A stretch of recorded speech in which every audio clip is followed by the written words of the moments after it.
Blog Talk Radio.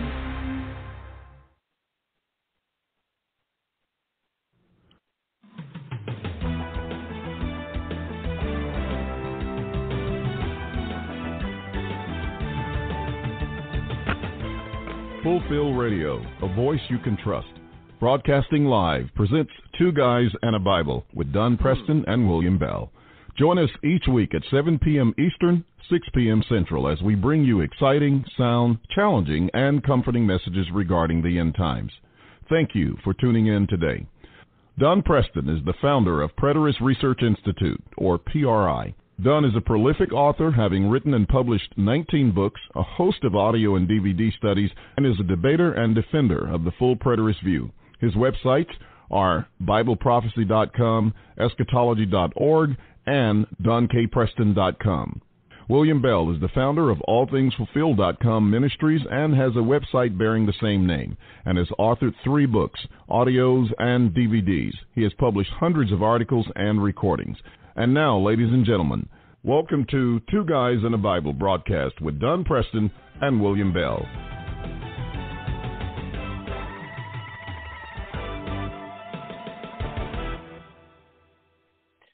And good evening, ladies and gentlemen. My name is Don Preston. I am more than happy to be with you this evening, and I appreciate you being with me right here on Fulfilled Radio, a voice you can trust. And our program is Two Guys and a Bible. And for about the third week now, Dr. William Bell is not with me. He is, in fact, in Ghana, West Africa, doing some missionary work, some tremendously exciting work over there. He is working with Brother Solomon Baidu. Over there, they are involved in a building program. They are involved in, obviously, missionary type of preaching. They are also involved in sharing the study of covenant eschatology. And I do have to tell you, I'm going to have to get on William's case really, really hard because I haven't received an update from him since he left. Here we are, 3 weeks into him being gone. He has not texted me. He has not emailed me, and he hadn't called me. Now I got to be fair here, and that is that their telephone service from Ghana is not the greatest in the world. I do know that, so I got to cut him a little slack on that. So, but I was really, really hopeful that I would have received some kind of report, no matter how brief, by now. And so I'm going to be giving his wife, Leora, a call because I know very good well he would have checked in with her as is proper. But I want to find out what he has reported to her and how things are going, and just to kind of see what progress is being made while he is over there. I do know this. He gave me some insight into the schedule that he was going to be keeping while he was over there. And my goodness gracious. They were going to keep him busy from the moment he hit the ground until he came back. And of course, we just have to hope and to pray that there are no health issues that arise with COVID, for instance. He had to go into a little bit of I don't know if you'd call it a quarantine or not, but nonetheless, before he could ever go, he had to be tested, had to be confirmed as COVID-free, and of course he was. And so he is over there now, and hopefully, like I said, the COVID situation over there is in abatement and not spreading like it is in India. And oh my goodness gracious, how terrible a situation there is in India. To take a little bit of a divergency here from discussing William and Ghana, a good brother in India by the name of Prabhu Das. Prabhu Das has been a very, very faithful Christian minister in India as an advocate of covenant eschatology almost as far back as I can remember. I mean, he has been a staunch supporter, a very faithful brother, a very reliable brother over there. And if you have listened to any of the reports, you know how terrible the situation is in India, they have literally had bodies stacked up in the streets. They have had mass graves. And I received a couple of updates from Brother Prabhu Das lately, and it's just heart-wrenching. I mean, it truly is heart-wrenching because their medical abilities are not what we in America certainly expect and enjoy. And so just being able to get into a hospital where they were just stacking people in rooms and the dead were just stacked up. It was such a heartrending story that he shared with me. And again, I followed up reading this kind of thing on the internet in the news reports, and it's just horrible. It's almost beyond belief. I mean, here in America, we've stopped wearing our masks. We are getting back to some semblance of normalcy, and yet over there, COVID is just absolutely raging. And so our hearts, our minds, our prayers are with Brother Prabhu Das and his family, of whom he's lost some, by the way, because, I mean, again, they just don't have the medical facilities, the medical networking that we do enjoy over here. I mean, you know, look, folks, we can gripe and we can complain, very often do, about the cost of medical treatments and about how you have to sit in a doctor's office for 2 or 3 hours when you go, and you do. Yeah, you know, we can complain about all of that, but at least we have the medical facilities, and we have the medical doctors, and we have so much better medical potential here in America than most countries around the world. And so, again, it's so horrific when you read things like Prabhu Das has shared with me over the last little bit, and he did a mail out to several other people as well. And you literally feel helpless. There's just not really anything that can be done. My wife and I sent Brother Prabhu Das a little contribution. It seemed to help his ability to be able to minister to others, traveling expenses, being able to purchase some medical supplies and what have you. But I mean, other than that, you know, it's just absolutely horrific. It just touches your heart, and it makes a person feel so helpless. Number one, because of the distance. Number two, with having very limited resources, and to know that, you know, there's a nation over there that is struggling so incredibly hard, and they're doing the very best that they can with the resources that they've got, and yet progress is extremely, extremely slow. So I would ask that you please keep Prabhu Das, his family, his extended family, and like I said, he has already lost family members to the COVID, and they're doing their best to stay quarantined, except Prabhu Das.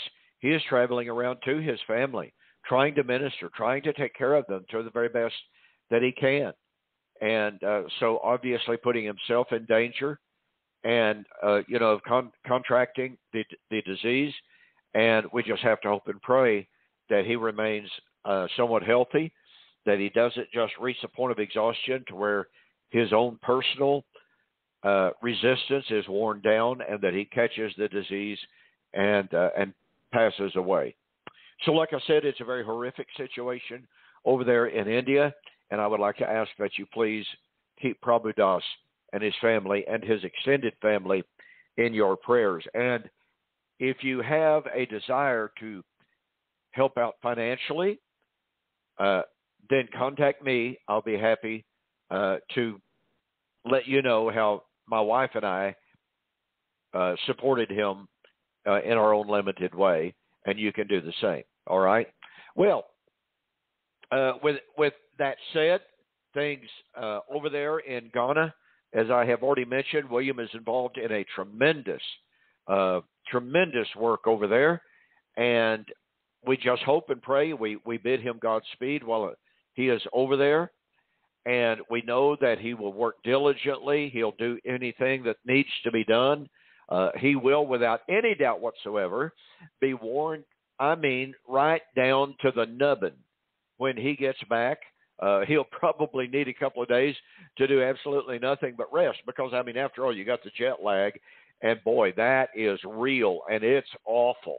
So when he gets back, he's going to need some time to recuperate and to recover. But in the meantime, like I said, we're going to pray for the efforts over there.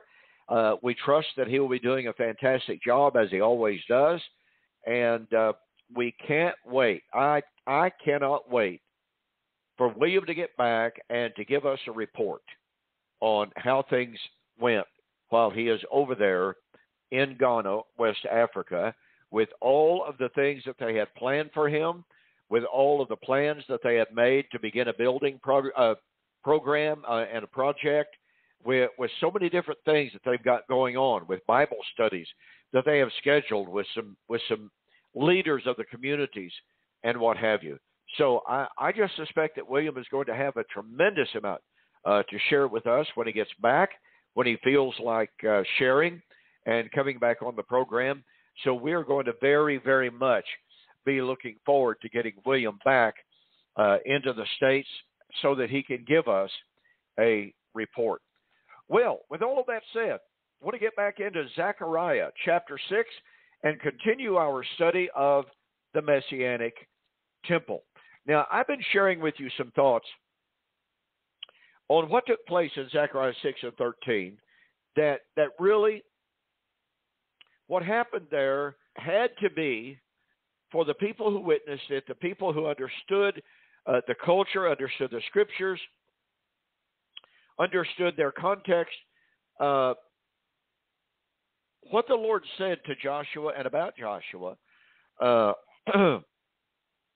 had to be just tremendously, number one, exciting, because it foretold a time of the coming Messianic Temple, the time of the coming of the branch, who was well understood, all the way back in the time of Isaiah 11:1, Isaiah chapter 4, verse 1 and 2, the time of Jeremiah chapter 23, Jeremiah chapter 33. All of these passages had foretold centuries, literally, before Zechariah chapter 6 mentioned the branch. These Old Testament prophecies, again, made literally hundreds of years prior to the time of Zechariah, had foretold the coming of the branch. And the branch would be the king of the lineage of David. And now in Zechariah, a new, shall we say, twist is being put on it. This man, the one who is called the branch, he will grow up out of his place, and guess what?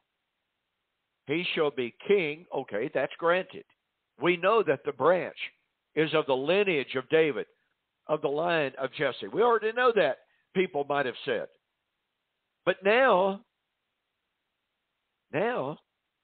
he's going to be king and priest on his throne. So the priest is going to be a king, and the priest is going to be, the king is going to be a priest.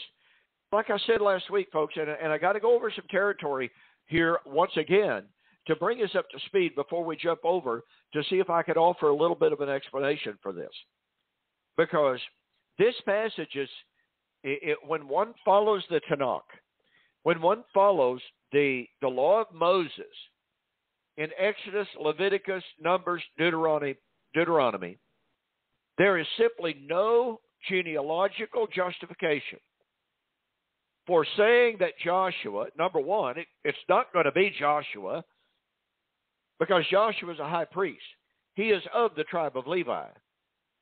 And you have this very, very strange, anomalous, weird thing going on of the Lord telling Zerubbabel and Joshua to take of the gifts that have been brought by these three men coming from Babylon.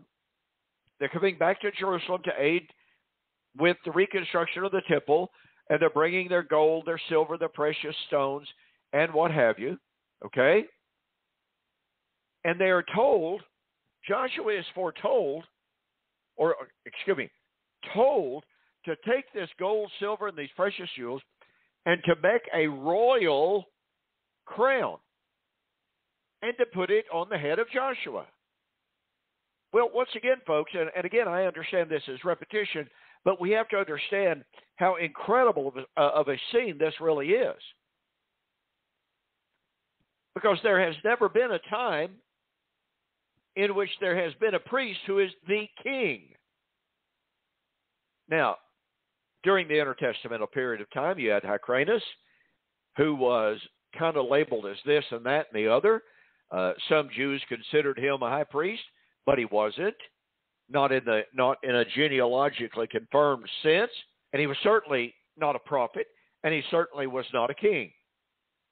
Even though some terminology is applied his way, he was never officially recognized in any way whatsoever in that sense. So, once again, we have this really incredible scene in which Joshua is depicted. Now remember, back in Zechariah chapter 3, Joshua and his compatriots, those who were his assistants, we might call them his acolytes. They're called a sign of the coming branch.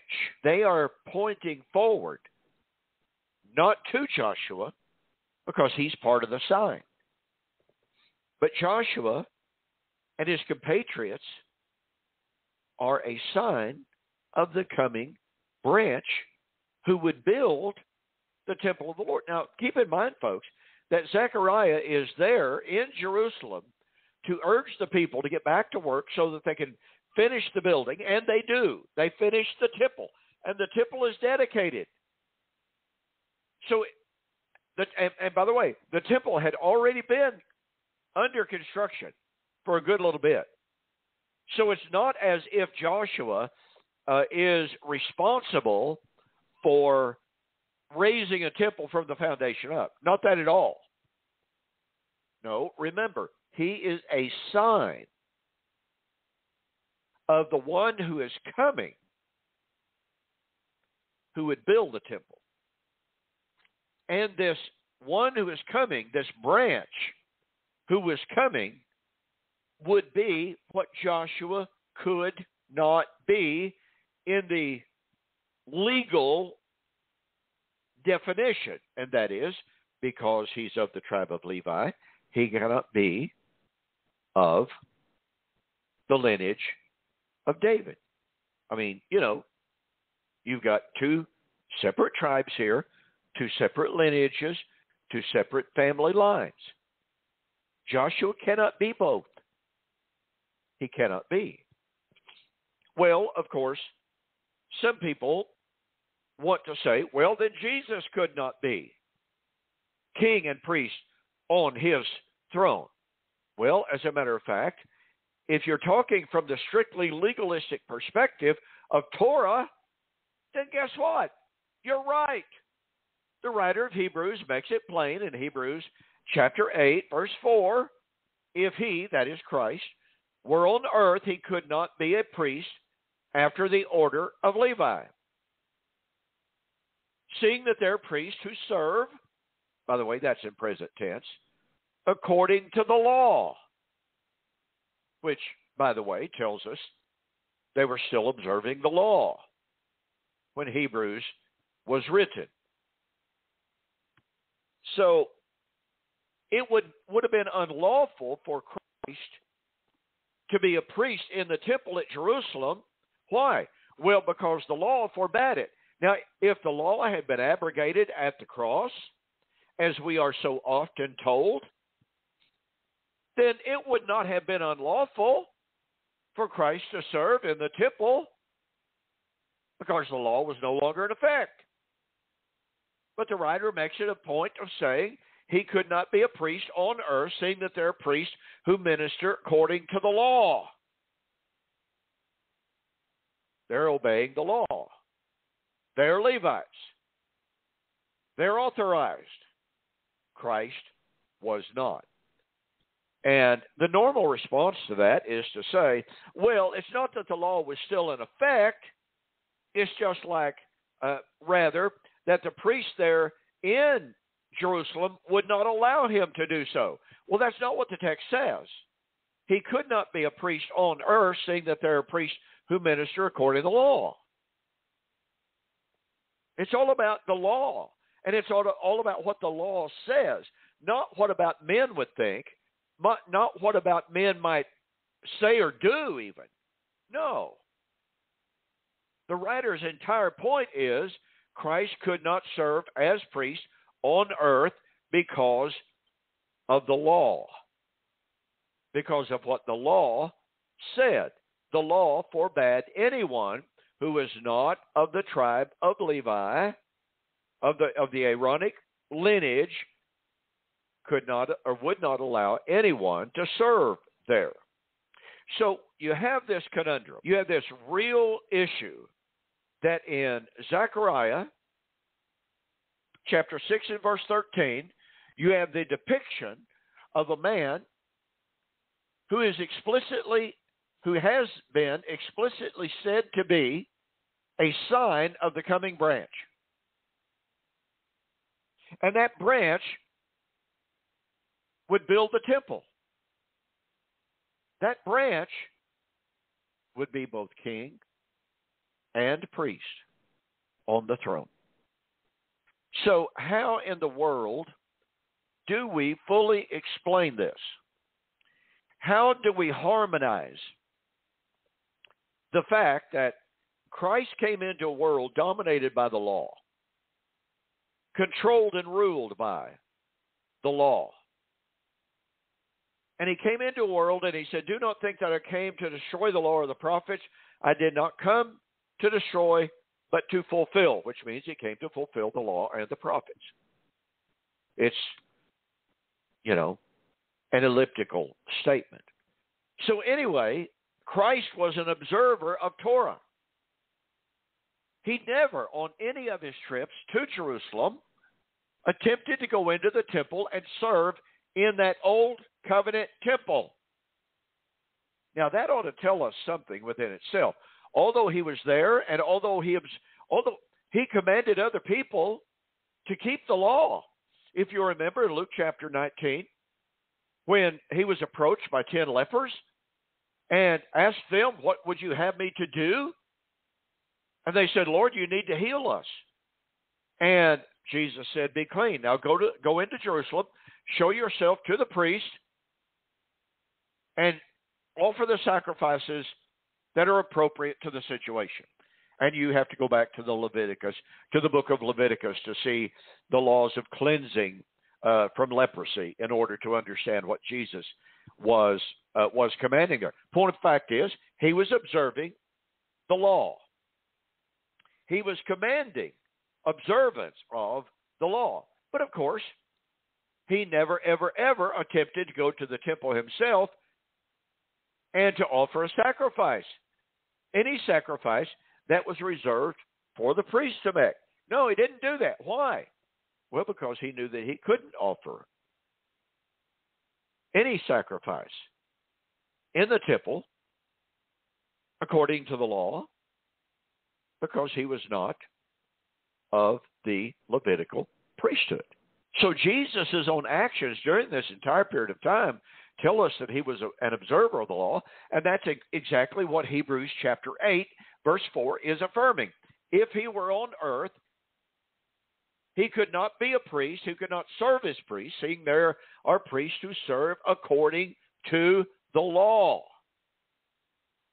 And he was of the tribe of Judah, not the tribe of Levi. So, once again, since we know that Christ was of the tribe of Judah, therefore of the lineage of David, therefore qualified, genealogically to be a king, and we know that Paul affirmed this in Romans chapter 1 and verse 4, that Jesus Christ was born of the lineage of David according to the flesh. He was also declared to be the Son of God according to the Spirit of holiness by the resurrection from the dead. So Jesus was born twice. And by the way, on my website, donkpreston.com, I wrote a series of 2 or 3 articles entitled, "Was Jesus Born Again?" And so you might take a look at that and look just in the search function, look that up, and read those articles. Born Again. I think you'll find those articles helpful because it gets right to the issue of what we are talking about on this program tonight. How could Jesus be king and priest on the throne? We already know how he can be a king because he is of the proper lineage. He's of the tribe of Judah. He's of the lineage of David. How could he be priest? Now, let's take a really, really, really quick diversion here. Our dispensational friends tell us constantly that we are looking for and anticipating with great excitement, we are told. They are looking for that with great excitement. The building of a literal physical temple in Jerusalem. And look, folks, I remember this just as clearly as if it was yesterday. I was a junior, maybe a senior. I don't remember that specifically. But whether I was a junior or senior, I remember there were newspaper reports in the Northwest Arkansas Times newspaper reporting how there were train loads of building supplies on the railroad tracks in Wisconsin ready to be transported to the coast to be shipped to Israel for the building of the temple. Now just think about that. That was in 1967, 1968. 33 plus 21, 56 years ago. You know, I don't know if that stuff was ever shipped or not, but here's one thing I do know. I know the temple was not rebuilt with that materials, and I do know this, in 1992, you had a book written, Ready to Rebuild. Randall Price, very prominent dispensationalist, wrote this massive book. I mean, that thing is 2.5 inches thick. And in that book, oh my goodness, he chronicles the imminent rebuilding of the Jerusalem temple. Now remember, that's 1992. Okay. So that's almost 30 years ago. And how many times have we read in dispensational literature? Now is the time. How many times have we read, by the way? How many times have we read reports? Oh, a red heifer has been born in Jerusalem or in Israel. Well, what's the significance of the birth of a red heifer? Well, you got to have a red heifer to purify the temple after it's been rebuilt, to purify the building materials before it's built. You got to have the ashes of a red heifer for the purification of Israel. And every single time that you have a report, the red heifer has been born. Well, the story kind of fades away and drifts away and melts away. And when you try to find out what happened, invariably you discover, well, okay, it looked promising, but after a couple of months, a couple of white hairs or a couple of black hairs were discovered on it. Therefore, it was disqualified. Every single time. And you see the qualification for the red heifer was absolutely no discolored hair of any kind anywhere, period, none.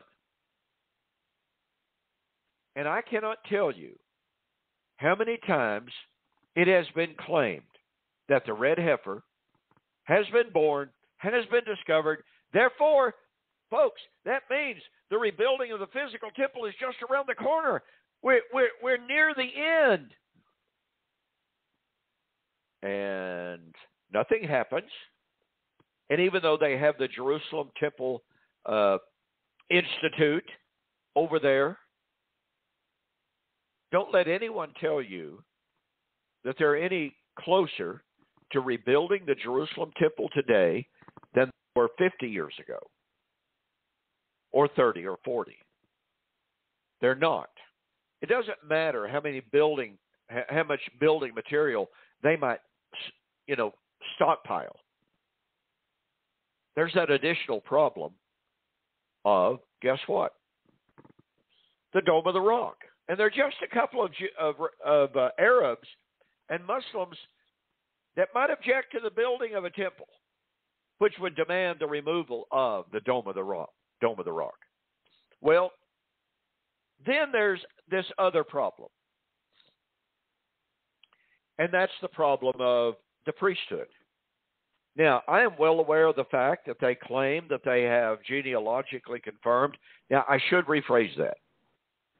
They claim that they have DNA confirmed members of the Cohen family, which is the priestly family. Now, I must confess, there's an awful lot about DNA that I absolutely do not understand. The greatest question that I would raise is, how does anybody know that anybody named Cohen today is a legitimate descendant of the first century Kohens? How does anybody know that? And yet they make all of these claims.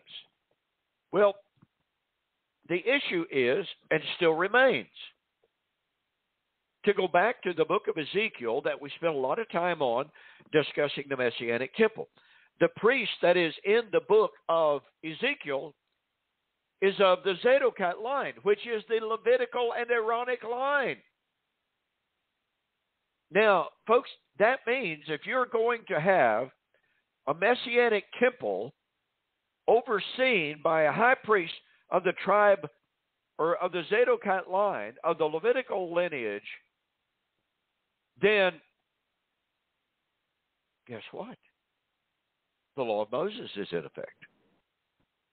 Well, they try to get around that, and they say, well, actually, it's not that the law of Moses is restored. It's just that the requirements of the temple, as Dwight Pentecost put it, and as Arnold Fruchtenbaum expressed it, that the institutions of the temple, of the Messianic temple, are what?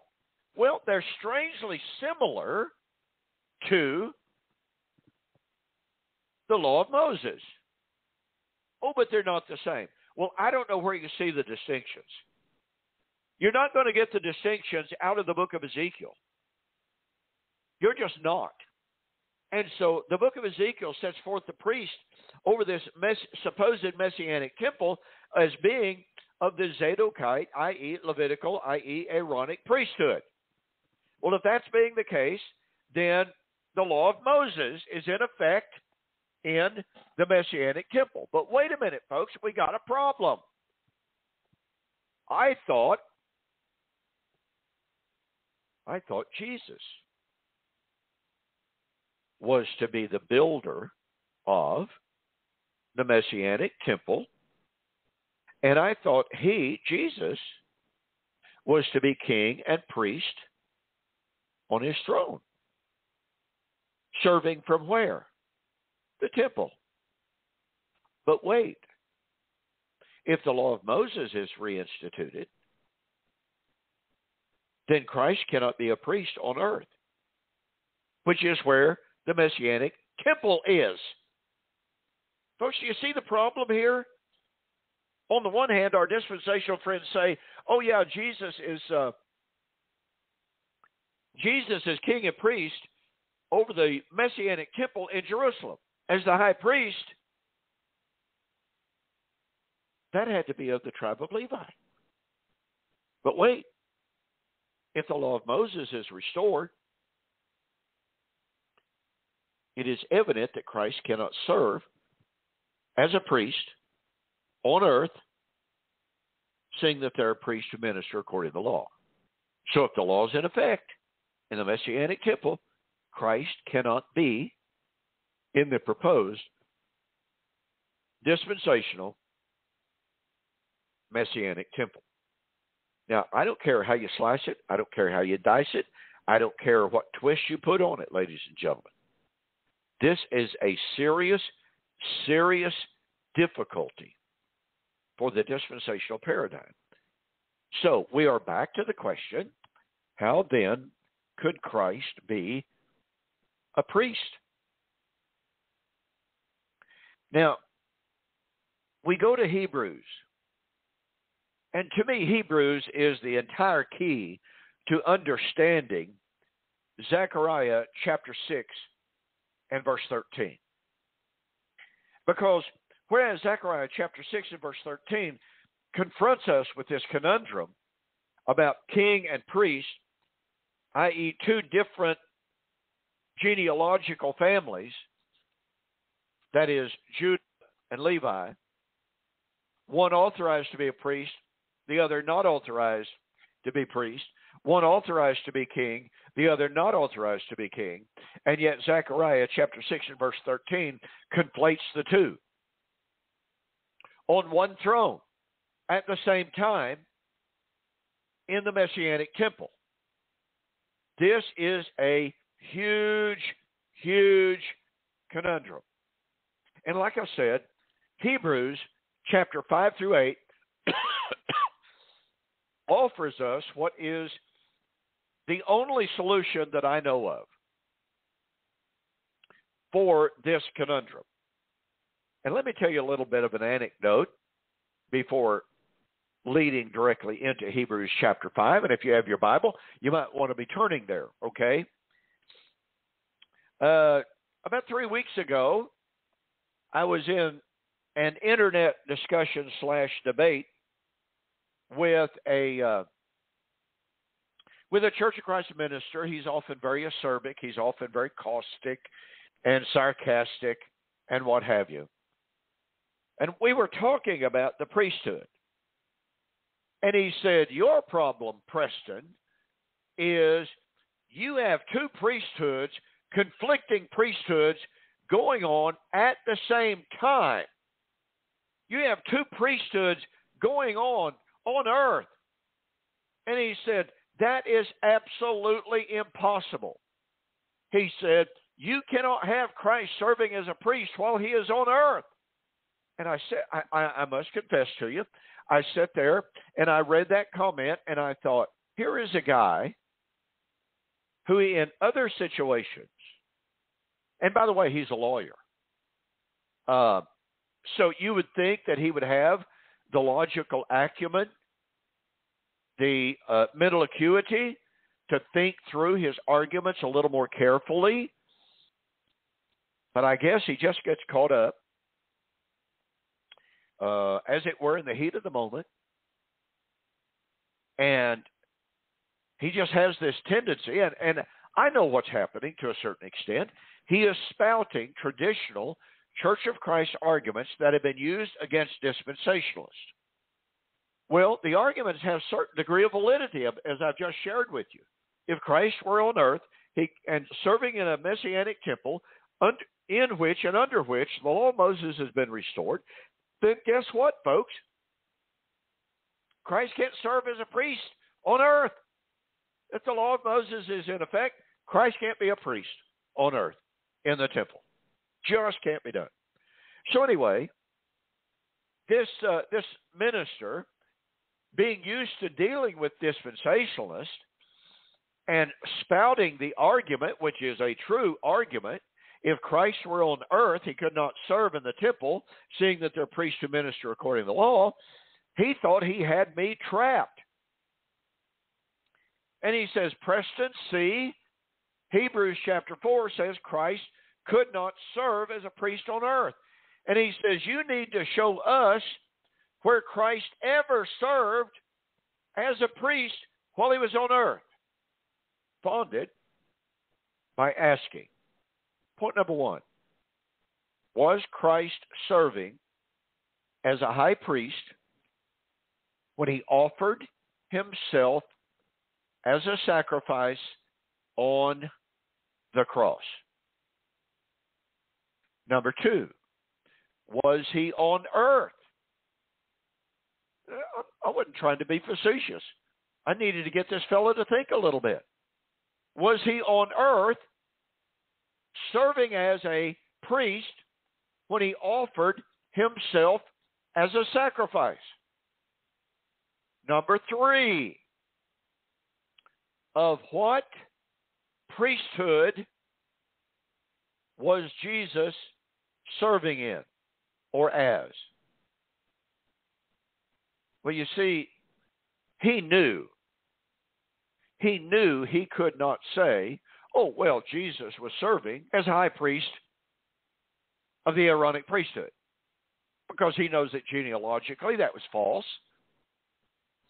And he knows that he has personally used Hebrews chapter 8, verse 4, which he had already appealed to.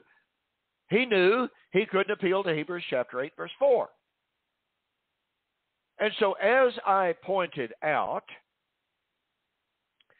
number one, Christ was serving as a high priest. He was serving as a high priest on earth, but he was not serving as a priest after the order of Levi, but he was serving as a high priest after the order of Melchizedek. And it doesn't mean that the Levitical priesthood had already been done away with, and it doesn't mean that it was being done away with at that particular moment. It means that Christ was serving in a greater priestly capacity. He was serving as a priest that transcended and superseded, to use that term, the Levitical priesthood. Christ most assuredly was serving as a high priest when he offered himself as a sacrifice on the cross. But again, clearly, he was not offering himself in the capacity of a Levitical priest. He was serving after the order of Melchizedek. And with that we go, oh, by the way, I need to point this out, I guess. When I answered this Church Christ minister with all of this information, he literally disappeared from that Facebook discussion. He has not so much as hit a keystroke. I mean, not even to start another subject of discussion. And most assuredly, he has not typed one single word in response to what I wrote. Now, if he follows his pattern, sometime in the next month or so, he'll pop back up on this particular Facebook discussion board in a totally unrelated discussion. That is to say, unrelated to the priesthood. And he'll make some comment like, well, Preston doesn't even know how to formulate an argument. And Preston won't answer arguments when you make a good argument. But he's the one that disappears. He's the one that refuses to even try to answer the arguments.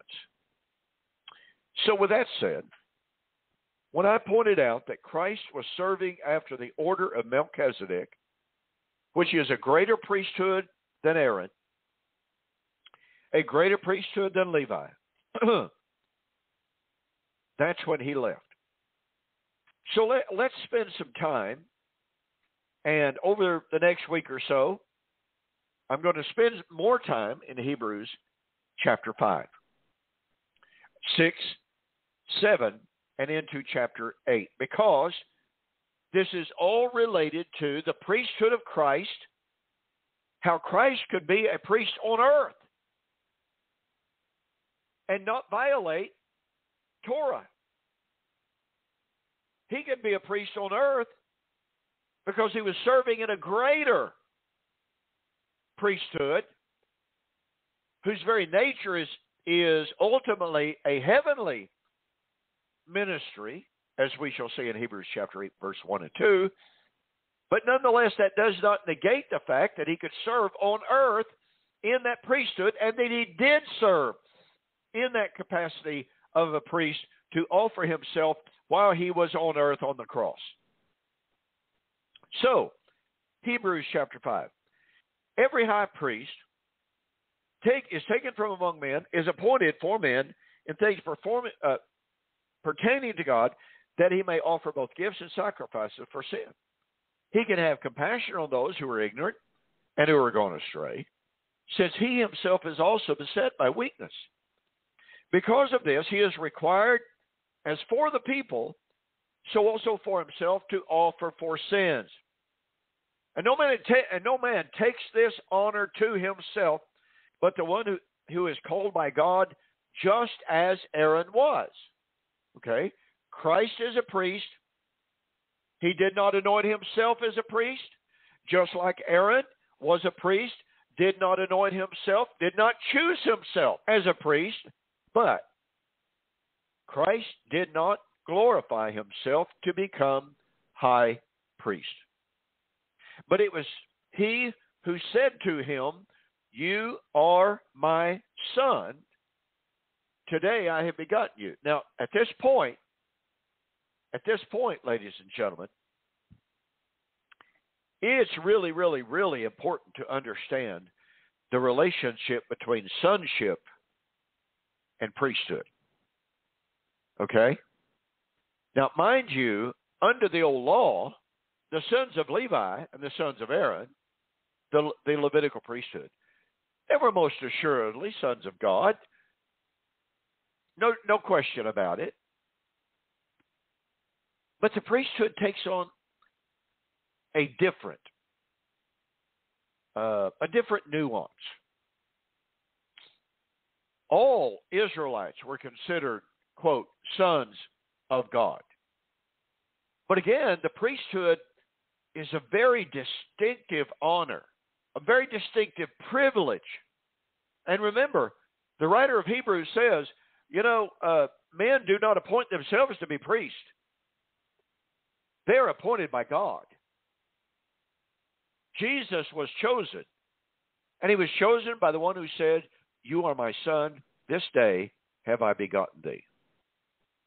Now, this becomes really, really, really a rich and deep study involving the sonship of Christ. "Thou art my son, this day have I begotten thee." When was Jesus declared to be the Son of God? Well, we have two very distinct points. Two very distinct points of time in his ministry. Number one, obviously, you will remember Matthew chapter 3. As John the Baptizer takes Jesus into the water, and he baptizes him. And as they go into the water, a dove descends from the heavens, lights upon Jesus, and what's known as the Bat Kol, the voice from heaven, says, "This is my beloved Son."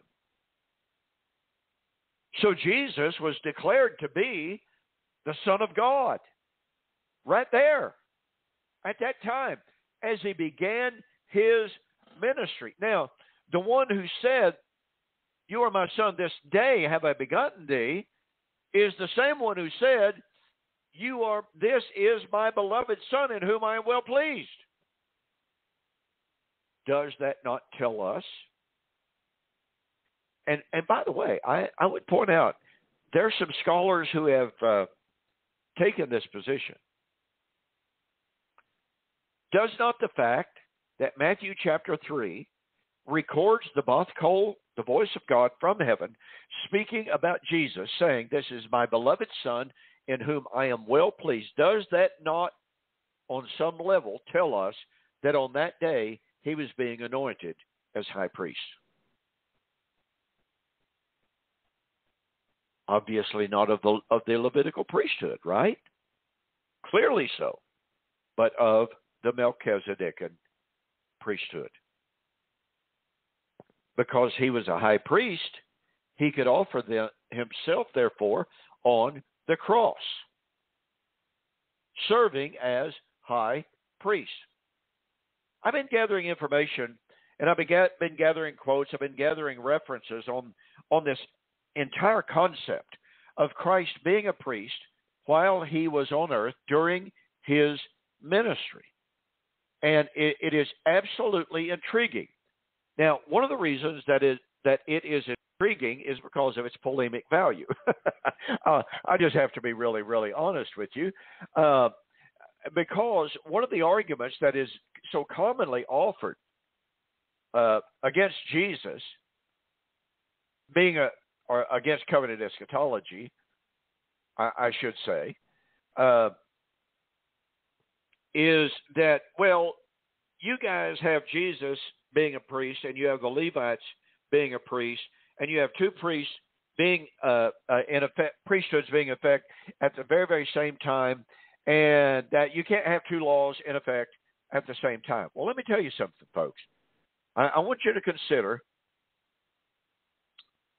a couple of real quick facts. Number one, in John chapter 10 and verse 36, Jesus spoke of the fact that the Father had consecrated him and sent him into the world.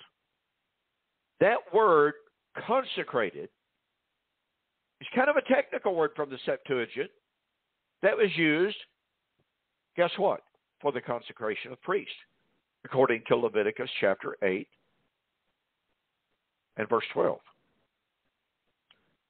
So if it is true that here in John chapter 10, 36, Jesus himself was saying that the Father consecrated his own Son and sent him into the world, if Margaret Barker, who is the one I got this source from, speaking of the word consecrated being a technical word from the Septuagint for the consecration of a priest, okay, if that is valid, solid, and true, that means that Jesus was sent into the world as a priest, having been consecrated by the Father who sent him. Consider also, in Mark chapter 2, you have Jesus in a house, the house of Peter's mother-in-law, and the crowd is pressing around, and you have a man who was sick with the palsy. No doctors had been able to help him in any way whatsoever, and his four friends were carrying him, trying to get to Jesus, but they couldn't do so. They managed to climb up on the roof, and they tore through the roof of the house. Can you imagine the scene, folks? I mean, let's keep in mind, they didn't have roofs like you and I have, okay? They didn't have a ceiling, a dead space, and then the roof. No. Their roof was their ceiling, basically. And they may or may not have had tiles. It may have been thatched, whatever it was. Here they are tearing through the roof. You know, it caused an incredible scene as, you know, debris and bugs and stuff is falling down on them. And Jesus looks up, and they let this man down. And Jesus looks at the audience, and he heals the man. And the audience, you know, the audience that is there is just stunned, and they are, they are appalled. What right does this man have to do the things, what right does this man have to do this kind of stuff? And so Jesus said to that paralytic man, actually he challenged the audience first. He said, which is easier, to say to the paralytic man, your sins are forgiven you, or to say, arise, take up your bed and walk? But that you may know that the Son of Man has power on earth to forgive sins, he said to the paralytic, I say to you, take up your bed and go to your house. And immediately the man arose and went away. Because you see, these Pharisees, these Jews had said, because what Jesus said to the man initially was, your sins are forgiven. And those Jews said, wait a minute. No one has the right to forgive except God. Well, that's taken directly from Isaiah. That's right. Only God had the power to forgive sin. But under Torah, who played that role? Who served as the intermediary?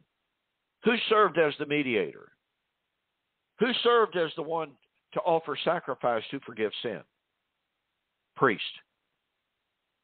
And so here is Jesus serving in the place.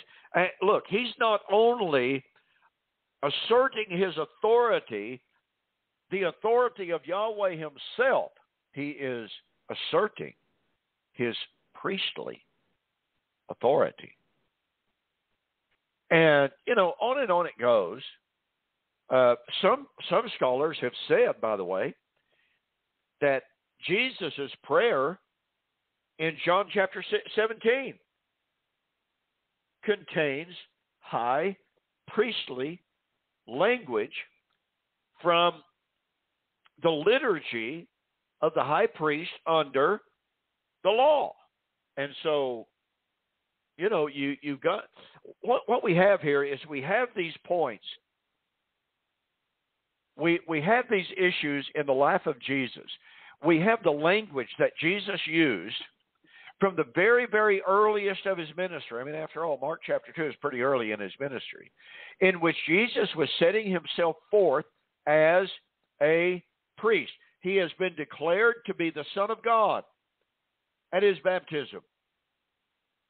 And Hebrews chapter 5 makes it clear that there's a direct connection between his sonship and his priesthood. So when you couple the connection between sonship and priesthood, when you couple the authority to forgive sins, when you couple that with the word consecrated, and you couple that with the priestly prayer language of John chapter 17, it just seems to me that there's tremendous evidence, really strong evidence, to argue that Jesus was a priest on earth